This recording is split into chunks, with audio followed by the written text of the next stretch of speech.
How you doing, Mr. DJ? Back on the countdown, my fantasy playlist of July 4th, 1987 at number 30, up from 38 the previous week. I lost 45 by Bryan Adams with Hearts on Fire. Bryan Adams, really huge in the 80s, early to mid 80s, but I got to mention another person in conjunction with Bryan Adams, Jim Valence. It's Valence, Valence, I believe is how you pronounce his name, Jim Valence. Valence, maybe it's Valence. Actually, there's two L's in his last name, Valence. Jim Valence and Bryan Adams, they hooked up on a major songwriting partnership. It all started in the 70s. Jim Valence, he was in a band called Prism. He was in the band for just one album, Prism, back in 1977. He was a drummer. He was their chief songwriter. He wrote one of their most brilliant records, Prism. It was a Spaceship, or it might have been either Spaceship or Starship Superstar. Summer of 1977. Didn't crack the top 40 here in America, but it was one of the most brilliant rock and roll anthems. It was Spaceship Superstar, I believe was the name of the record by Jim Valence.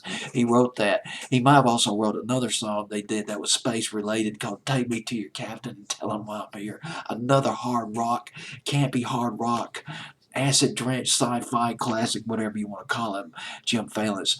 Jim Valence, though, left Prism. He wanted to pursue a career as a songwriter, a solo songwriter, or just a songwriter.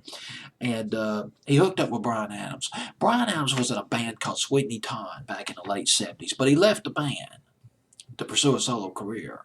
But here's the thing, Bryan Adams was a novice in the music biz. He needed to hook up with somebody with experience. Story has it that him and Jim Valence, they hooked up. They met or they had a meeting at a local record store and they formed a partnership. And boy, it spawned a staggering number of hit records with Bryan Adams. Jim Valence, and Bryan Adams, they wrote Run to You, Cuts Like a Knife, Heaven, Summer of '69, This Time, and the song that I want to play for you coming in at number 30 on my fantasy playlist, Hearts on Fire. The album, I didn't write down the name of the album this song came from. Oh, wait, I did. It's on here on my notes. I wrote these notes a few nights ago. It's called Into the Fire. That's the album. And this particular record, Hearts on Fire, went to number 26 on Billboard's Hot 100. Here it is. Man, nice to hear this record again, too. Bryan Adams with Hearts on Fire.